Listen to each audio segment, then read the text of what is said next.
Bonsoir à tous. À la une de ce journal, un cri d'alarme sur la situation politique et sécuritaire du Cameroun, un pays au bord de l'implosion, selon le constat de 20 femmes camerounaises reconnues sur le plan international pour leur leadership au regard de la multiplication des conflits liés à Boko Haram et la crise anglophone. Ces femmes demandent au Conseil de sécurité des Nations Unies de mettre la pression sur le gouvernement camerounais afin d'obtenir la libération des prisonniers politiques, la négociation d'un véritable cessez-le-feu et l'organisation d'un nouveau dialogue plus inclusif.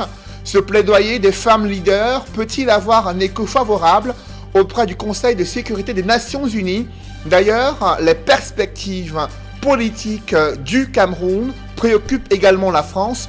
Vous verrez dans ce journal comment ce sujet était au cœur des échanges de vues entre le chef de l'État du Cameroun, Paul Biya, et l'ambassadeur de France. À suivre dans ce journal les points saillants de l'entretien qui a duré plus d'une heure au Palais de l'Unité à Yaoundé ce jour. Nous en parlerons au cœur de ce journal.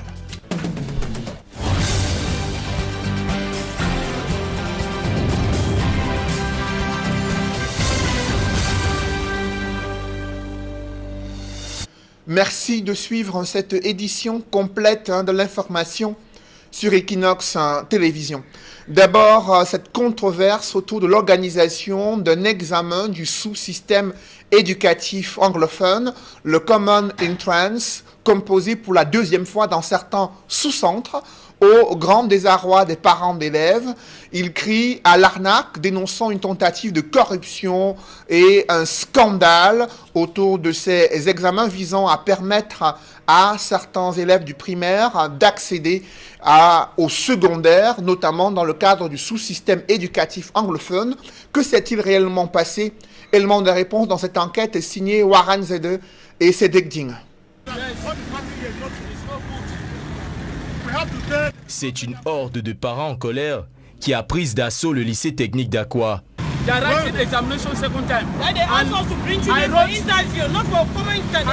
La cause de leur mécontentement, une note qui ne porte aucun estampille, encore moins de signature officielle, mais qui pourtant figure bel et bien sur le portail du dit lycée technique.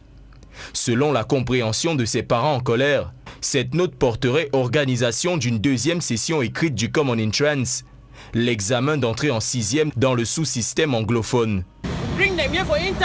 On sait que nos enfants doivent faire l'interview, pas composer un nouvel examen. Mais ce qui se passe ici, c'est un deuxième Common Entrance. Nous ne savons pas ce qui se passe. Pourtant, la phase écrite du dit examen s'était tenue quelques semaines plus tôt à l'échelle nationale. Et seule la phase d'interview était censée se tenir le 2 juin. Pour en avoir le cœur net, nous avons saisi l'un des candidats à la sortie des salles d'examen pour tenter de savoir ce qui leur a été demandé au cours de ce soi-disant examen.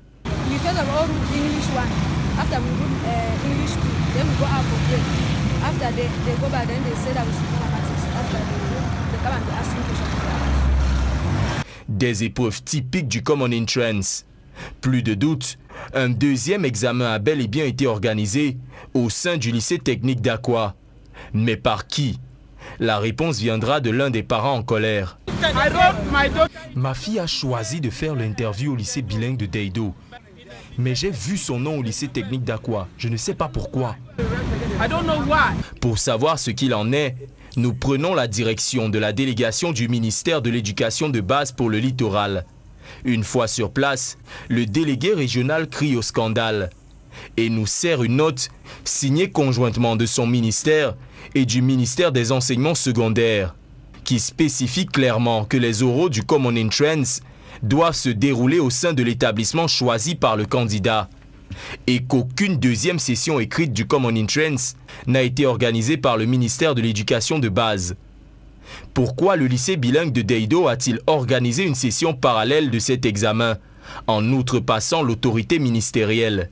Et pourquoi cet examen ne s'est-il pas déroulé au sein de ces locaux, pourtant à même d'accueillir l'ensemble des candidats? Les réponses à nos questions, nous allons les chercher auprès du proviseur du lycée bilingue de Deido. Une fois sur place, le proviseur répond aux abonnés absents Et malgré nos multiples tentatives pour entrer en contact avec cette dernière, nous nous heurtons à un silence de mort. Oui, allô, bonjour madame le proviseur. Allô. Allô. Pendant ce temps, la colère des parents continue de gronder et ces derniers crient à la tentative d'arnaque et voient une volonté manifeste de l'administration du lycée bilingue de Deido de monnayer l'entrée de leur progéniture au cycle secondaire. Ils sont maintenant avec de l'argent pour chercher de quoi manger. Autre scène de grogne des populations, c'est au lieu dit Essengue, non loin au niveau de de Douala, où les populations, sur le domaine portuaire, des populations, vous le voyez, qui manifestent, elles s'opposent à une opération de libération du domaine public portuaire. Elles estiment qu'elles ne sont pas installées de façon illégale, contrairement à ce que dit la direction du port de Douala, l'autorité portuaire qui entend récupérer son espace pour la construction de ces infrastructures et superstructures. Les populations, quant à elles, estiment qu'elles ne sont pas sur la zone portuaire et s'étonnent de ces manœuvres visant à les déguerpir et démolir leurs maisons d'habitation. Je vous invite à suivre les plaintes des populations et une attitude des responsables du port durant cette opération de sensibilisation des populations sur la libération des emprises du domaine public portuaire à Essengue. Population de Sengue contre le port autonome de Douala. On leur a demandé, nous sommes au tribunal, on les a assignés au tribunal. Pourquoi on a s'expliquer là-bas avec les documents à l'appui. Pendant que l'affaire est pendante au tribunal, ils continuent à nous traumatiser. Douala Manga Belle est mort pour la terre-ci. Et aujourd'hui, on nous chasse pour aller où? C'est pourquoi vous voyez la foule là. Aujourd'hui, on réclame la justice, la tranquillité. Vous voyez comment les enfants, tout le monde est là. La population est là, on veut la paix.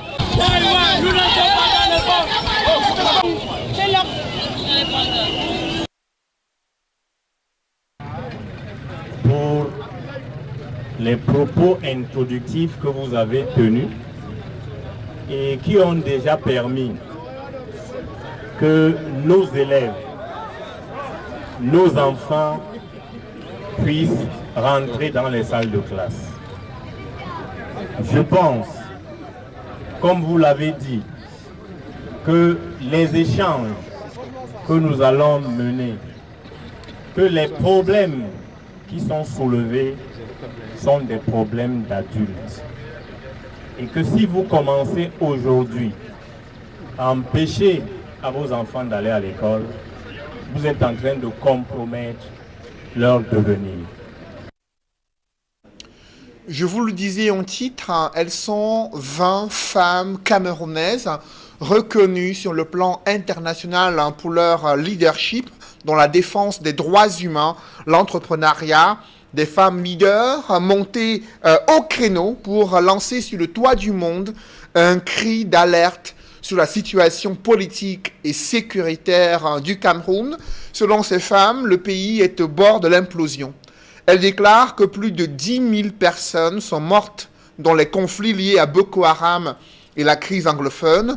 Au regard de la multiplication des foyers d'insécurité, l'aggravation de la crise humanitaire et la recrudescence des violations des droits de l'homme, ces femmes camerounaises exhortent le Conseil de sécurité des Nations Unies à inscrire à l'ordre du jour l'examen de la situation du Cameroun et plaident afin que l'ONU exerce une pression sur le gouvernement camerounais pour obtenir la libération de tous les prisonniers politiques non violents arrêtés arbitrairement dans le cadre de la lutte contre Boko Haram, la crise anglophone et les mobilisations politiques.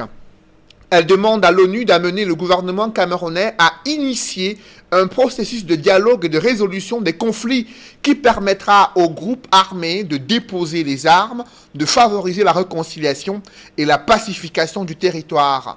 Parmi ces 20 femmes camerounaises, auteurs de ce plaidoyer adressé aux Nations Unies et autres institutions internationales, il y a Maître Alice Com, Henriette Ekwe, Patricia Tomai Nondamjoya, Rebecca Enontion, Maximilienne Gombe, Kawala, Esther Omam, Cyril Béchon, Bergeline Ndomou. À présent, je vous invite à suivre d'abord ce plaidoyer des femmes mené ici par Kawala. De presse a permis à Maître Aliscom et moi-même de porter la voix de 20 femmes leaders du secteur politique, de la société civile, du secteur privé, qui écrivent à l'ONU d'une part et le Fonds monétaire international de l'autre part. À l'ONU, nous demandons des interventions immédiates et simples pour éviter des crises, l'aggravation de la crise au Cameroun et dans l'ensemble de la sous-région. Nous demandons que l'ONU nous mette à son agenda. Ça fait 5 ans que le pays est en conflit. Nous n'avons pas, le cas du Cameroun n'a pas encore été discuté à l'agenda officiellement du Conseil de sécurité. Nous demandons à être mis à l'agenda du Conseil de sécurité. Nous demandons que le Conseil de sécurité communique officiellement, publiquement au gouvernement du Cameroun les recommandations pour réduire les tensions dans le pays. C'est-à-dire libérer les prisonniers non violents qui ont été arrêtés dans le cadre des crises Boko Haram, crise anglophone, crise politique. Il faut libérer ces personnes et faire baisser les tensions dans le pays. Il faut mettre en place à court terme des moyens pour négocier le cessez-le-feu avec les groupes armés sur le terrain pour que les populations cessent de souffrir. L'ONU, s'il vous plaît, l'ONU doit prendre ces mesures maintenant. Nous l'avons dit dans la lettre, nous ne souhaitons pas que le Cameroun fasse l'objet d'une mission de maintien de la paix. On ne veut pas être dans ce registre-là. Nous ne voulons pas accueillir des casques bleus. Nous ne voulons pas les voir sur le territoire camerounais. Il ne faut pas alors continuer à ignorer notre situation pour que la situation s'aggrave et demain on commence à nous dire qu'on nous envoie les forces de maintien de l'ordre de l'ONU. Voilà notre message à l'ONU. What do you make of the COVID report? Présent, je vous invite à suivre une attitude de Maître Aliscom, avocate au barreau du Cameroun, militante des droits humains, elle aussi co-auteure de ce plaidoyer adressé aux Nations Unies afin que la situation politique et sécuritaire se décrispe au Cameroun. Nous écoutons. Dans un pays comme le Cameroun, où il y a des têtes, il y a des gens avertis, 21e siècle, nous savons lire, nous savons organiser les choses et nous sommes intéressés à ce qui se passe chez nous, à notre gestion. Vous imaginez un seul instant que cet événement de gros voleurs se déroule à Yaoundé et que vous fassiez comme l'a demandé, comme le souhaite Monsieur le ministre de la Communication, et que vous obéissez à cet épître, silence en vol. Et on est là, c'est notre argent, ce sont nos enfants qui m'ont remboursé. Silence en vol, taisez-vous. Et on se fait. Nous avons dit qu'on ne peut pas se taire. Nous ne sommes pas des enfants, nous ne sommes pas les esclaves, nous ne sommes pas les indigènes des gens de Yaoundé. Ils sont nos mandataires. Et le mandat consiste pour eux à bien gérer les biens que nous avons en commun. Ils gèrent ça pendant 7 ans. Et ils rendent compte. On ne peut pas, ici, nous, Camerounais, rester là. Silence, on détourne. On se tait. Silence, on vole. On se tait. Et les gens, on va dire là-bas que le Cameroun, vous êtes sûr que c'est encore un pays.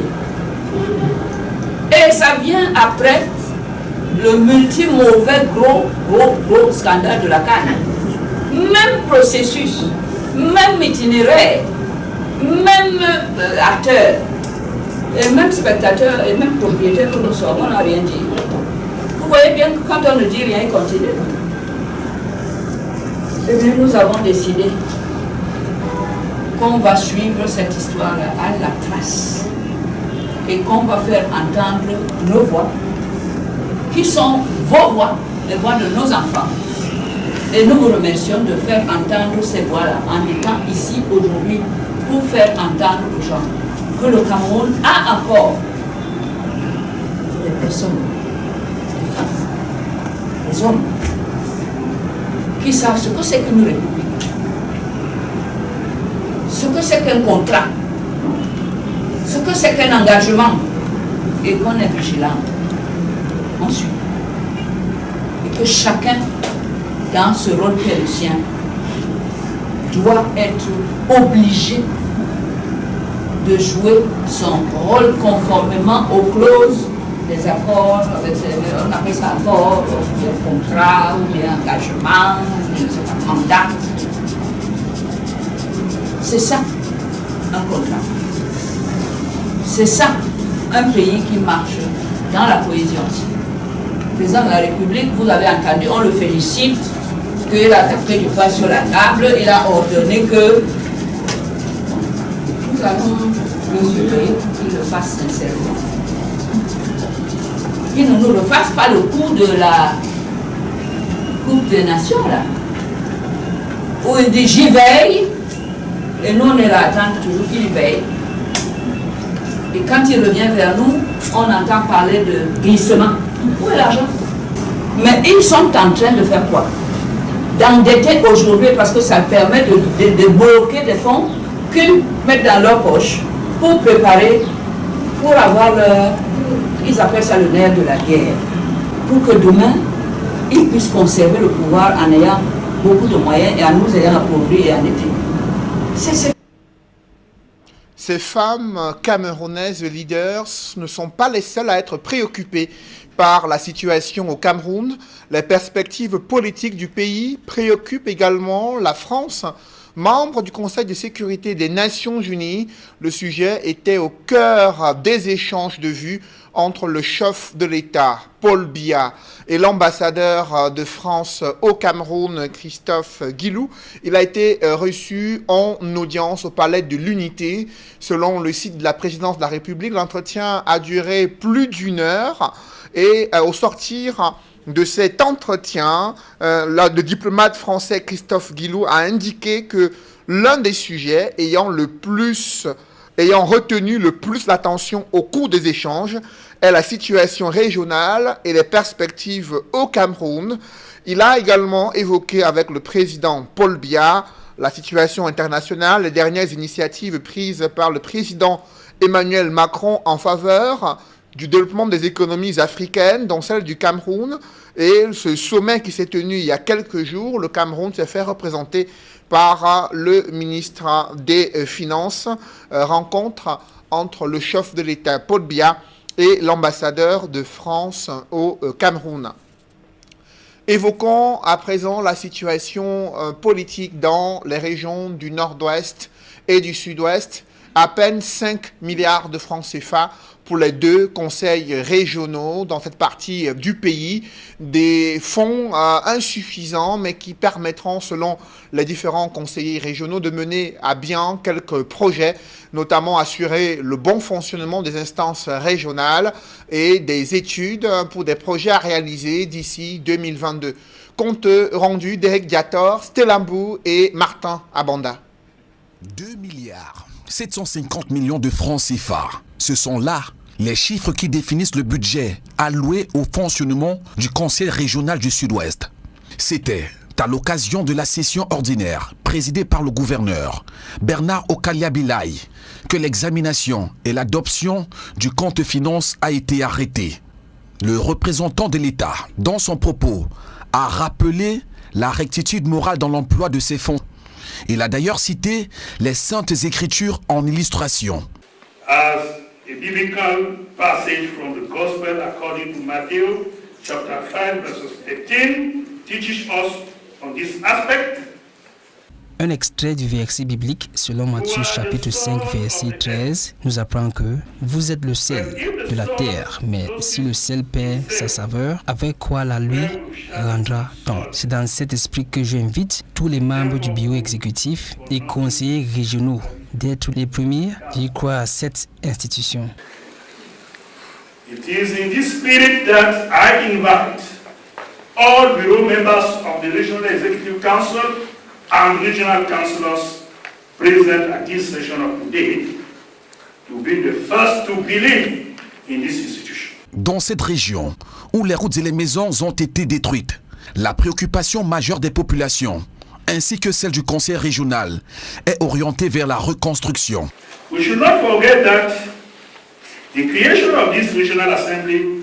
N'oublions pas que la création de ce conseil régional est une implémentation importante prise par la décision du grand dialogue national. C'est un conseil qui a été mis en place pour combattre les problèmes de la région. C'est pour cela que je précise que ce conseil régional, qui est censé être la solution, ne devienne pas le problème.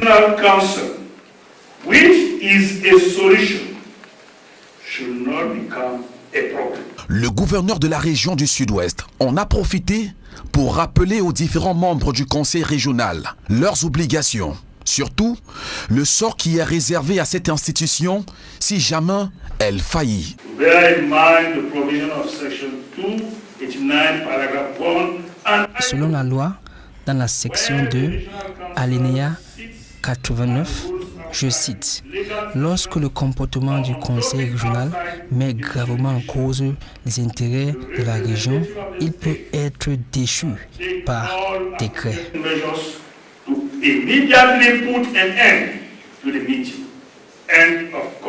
Tout comme dans la région du Sud-Ouest, le Nord-Ouest connaît les mêmes problèmes, ou presque, de reconstruction.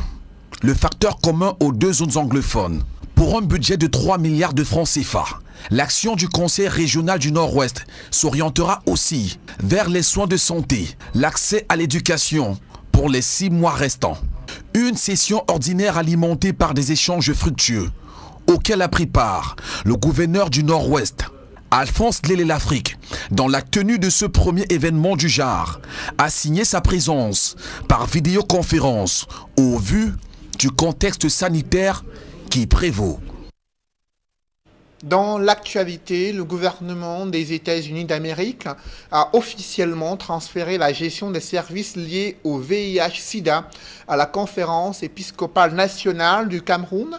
Il s'agit des services essentiels pour les enfants et familles touchés par le VIH-Sida. Depuis 2014, c'était l'Agence des États-Unis pour le développement international et l'organisation Catholic Relief Services qui assurait la gestion de ce projet dans certaines régions du Cameroun. Et le ton monte entre Washington et Addis Abeba. Les États-Unis viennent d'imposer des sanctions contre le gouvernement éthiopien quelques mois après la dégradation d'un conflit armé au Tigré et en République centrafricaine. Une mission conjointe d'experts ONU, Union africaine, séjourne dans ce pays en vue des négociations et d'apaiser le climat quelque peu tendu ces derniers jours entre N'Djamena et Bangui. On voit tout cela dans la mouture internationale. C'est signé Nadine Yambo. Depuis sa prise de pouvoir au Tchad, le nouvel homme fort du pays multiplie des déplacements à l'étranger. Après les étapes du Niger et du Nigeria, le chef du Conseil militaire de transition s'est rendu en Angola. Mahamat Déby Itno et Joao Lorenzo se sont entretenus au palais présidentiel sur la situation militaire et sécuritaire au Tchad. À travers cette visite, placée sous le signe de l'amitié, le Tchad et l'Angola entendent renforcer davantage la coopération bilatérale et le suivi de l'état d'avancement de certains accords et projets de développement socio-économique. Dans le cadre d'un accord de règlement de la dette de 1 000 millions de dollars entre les deux pays, l'Angola devrait bénéficier du Tchad de près de 75 000 têtes de bétail sur une durée de 5 ans. En République centrafricaine, une délégation de l'Union africaine, ONU, Union européenne et CEAC séjourne à Bangui. Il est question pour ces émissaires de discuter du processus de paix 2 ans après la signature de l'accord de Khartoum. L'Union européenne est engagée depuis longtemps sur la stabilité de la République centrafricaine. Nous sommes engagés à nous maintenir associés à nos partenaires internationaux pour travailler ensemble pour la réconciliation nationale, pour le dialogue, pour la stabilisation de ce pays. Dès leur arrivée dans le pays, les membres de cette délégation conjointe ont échangé avec des leaders religieux et des parlementaires. Dans les échanges, nous avons dit que nous allons continuer à inviter les uns les autres à se regarder comme des frères, pas comme des ennemis, pour bâtir ce pays. Seul, on ne pourra pas le faire, mais de manière solidaire, avec les autres, on pourra construire ce pays. Et je crois que nous avons donné aussi, lancé un appel en disant, certes, dans ce pays où il y a eu beaucoup des événements qui sont déroulés, on entend des messages, où on lit aussi beaucoup de choses. La tentation consisterait à dire, on coupe le robinet, ou on ferme le robinet. Ça veut dire qu'on ne donnera plus des aides à ce pays. Mais nous avons les populations qui sont là.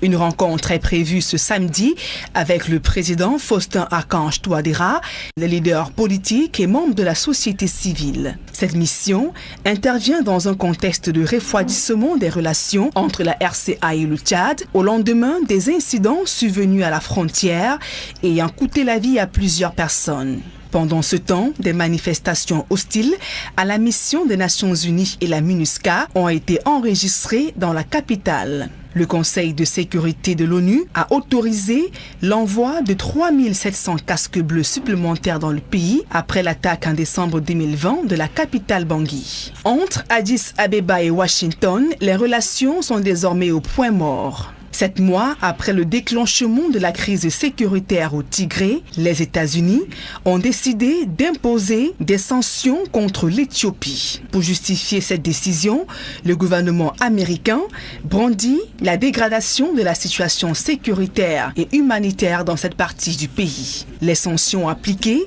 visent principalement des hauts responsables éthiopiens et érythréens, de même que des officiers militaires critiqués pour leur rôle trouble dans le conflit. Le gouvernement américain envisage notamment la restriction de délivrance des visas aux personnalités incriminées. La réaction de l'Éthiopie ne s'est pas fait attendre. Les dirigeants dénoncent une ingérence étrangère, soulignant qu'il revient à l'Éthiopie de gérer la crise au Tigré. En rappel, le conflit au Tigré a déjà fait des milliers de morts. La montée de la violence a rendu difficile l'apport de l'aide humanitaire.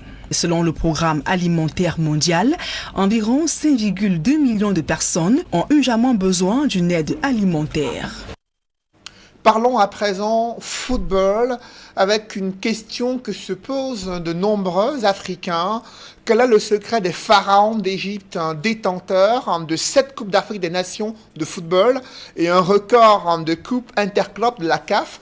La réponse à cette question se trouve dans leur appropriation de l'organisation et le développement du football sur le sol égyptien depuis 1910. Évocation de l'histoire du football africain sur le chemin de la CAN 2022. C'est avec Jean-Paul Chouniat. Ce programme vous est offert par Kadibir. Notre patrimoine, c'est vous.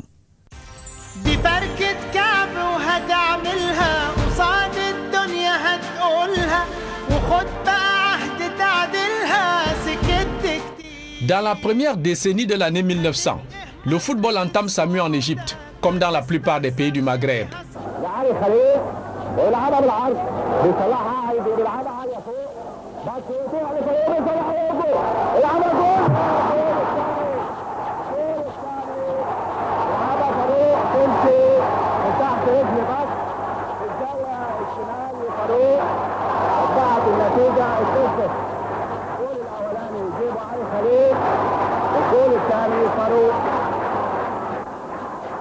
Sous administration britannique, les colons créent des clubs de foot et les étendent aux universités, dans l'objectif de distraire et détourner des milliers de jeunes Égyptiens de leur fort engagement dans les activités politiques.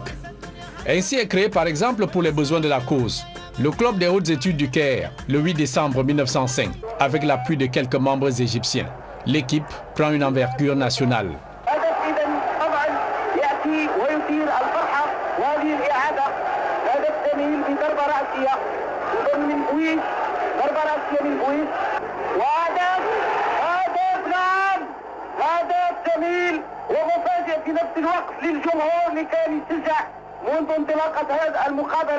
Mais 2 ans plus tard, plus précisément le 24 avril 1907, le mythique Nadi Al-Ali voit le jour et adopte ses emblèmes, notamment les couleurs de son drapeau. Le rouge, couleur du drapeau égyptien à l'époque du Khedive Abbas Elmi II, et le blanc, pour rappeler le croissant lunaire et les étoiles. Et en 1924, le club est exclusivement réservé aux Égyptiens, sous la protection du roi Fouad. Et c'est ainsi qu'Al-Ali s'ouvre jusqu'aux couches sociales les plus défavorisées. S'ensuit alors la montée en puissance du nationalisme égyptien au sein de Al-Ali, ce qui inquiète les colons. Ainsi, les Britanniques lancent Al-Ittihad Al-Riyadi Al-Muqtalit, c'est-à-dire l'Union sportive mixte, devenant plus tard le Nadi et Zamalek, grand rival de Al-Ali. Et en un temps record, Al-Ali devient le club le plus populaire d'Égypte. Il remporte en 1917 la première Coupe du Sultan, ouverte à tous les clubs civils et militaires.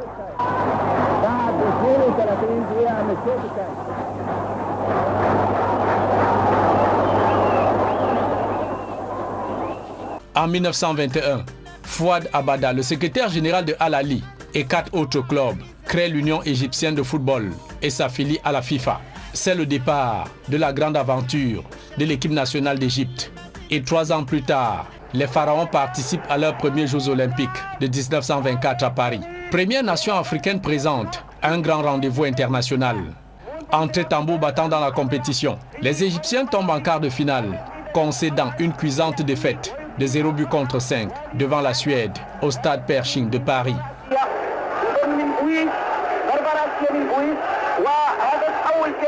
Sur cette contre-performance, les commentaires de la presse européenne sont empreints de dédain et de racisme. À la fougue des Africains, les Suédois ont opposé un jeu calme et raisonné, ce qui affirme indiscutablement leur supériorité. Mentionné en 1925, le rapport du Comité olympique français en ses pages 332 et 334. Et aux Jeux olympiques de 1928 à Amsterdam aux Pays-Bas, l'Égypte fait bonne figure, mais échoue en demi-finale face à l'Argentine. International progress had been made on the back of independence. Egypt enjoying great success at the 1928 Olympic Games, where they beat Turkey 7-1 before losing out to Argentina in the semi-finals. Gagnant en expérience internationale, les Pharaons d'Égypte participent 10 ans plus tard à leur première Coupe du Monde de football, la deuxième édition de 1934 en Italie. Nul besoin d'exagérer en affirmant que la suprématie égyptienne sur la Coupe d'Afrique des Nations en dit long, avec notamment le plus grand nombre de titres continentaux remportés.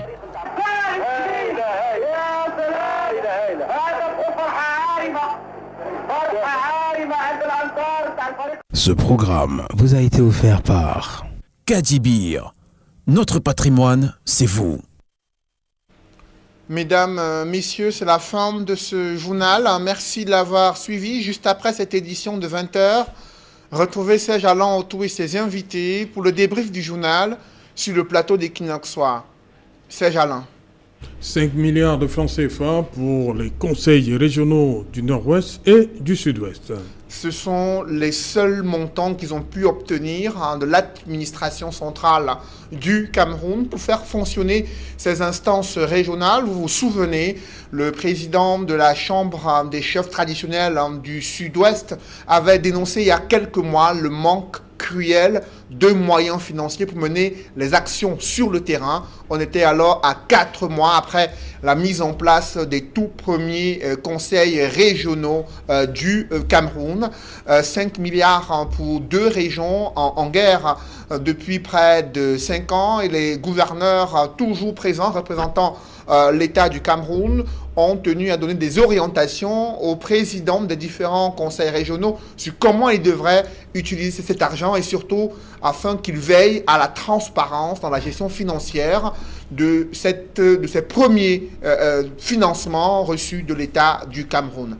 C'est Jalan. Voilà, madame, monsieur, c'est donc l'essentiel. L'Equinox Soir, deuxième partie. Bonne soirée à vous, Cédric. Je vous souhaite une bonne soirée, c'est Jalan.